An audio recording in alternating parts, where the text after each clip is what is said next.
Welcome back.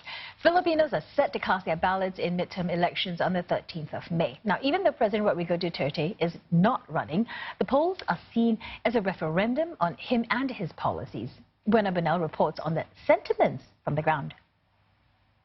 This woman's son-in-law was among the thousands of suspected addicts killed in the Philippines' war on drugs. It's now in its third year, halfway through the term of President Rodrigo Duterte.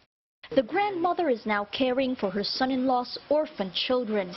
Fearing for her life, she asked us not to disclose her identity. Sa sistema natin yun, talagang karumal-dumal yung mga sistema ngayon itong ano. Kasi isipin mo, yung sa akin lang, yung mga ganyang mga kunwari, kung adik ka, wala ka naman karapatan pumatay ng tao eh. Kasi yan, may puruhan pa magbago yan. Eh pagpatay na, una-una, wala katulad yan sa aking mga apo.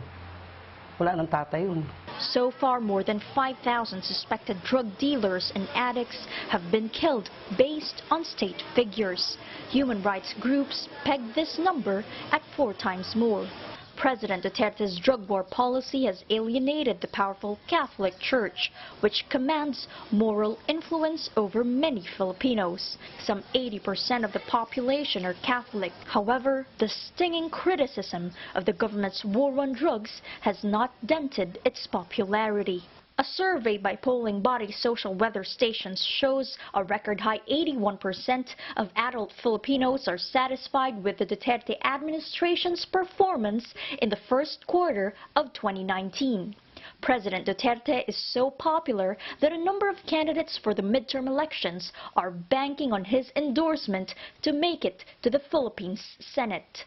The president really is very popular, unprecedented compared to all the previous presidents. It's the first time that you're going to see administration candidates campaign advertisements and paraphernalia where you always see the president's picture or the president saying something about the candidate instead of the candidate speaking. Even though Mr. Duterte is not running in the midterm elections, the polls are seen as a referendum on him and his policies. Mr. Duterte has embarked on an ambitious infrastructure program called Build, Build, Build, with a special focus on the long-neglected southern island group of Mindanao, where he hails from.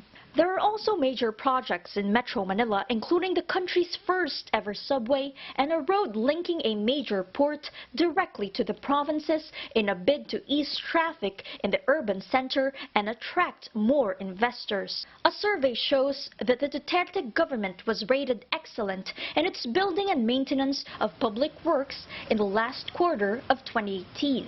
But for more than 20 million Filipinos who live a hand-to-mouth existence, the promise of shiny new railways and highways may not mean much.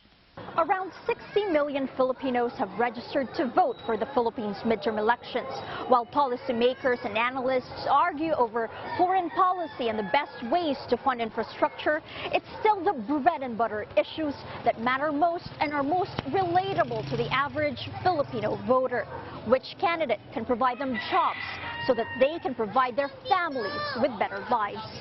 Buena Bernal, CNA, Manila.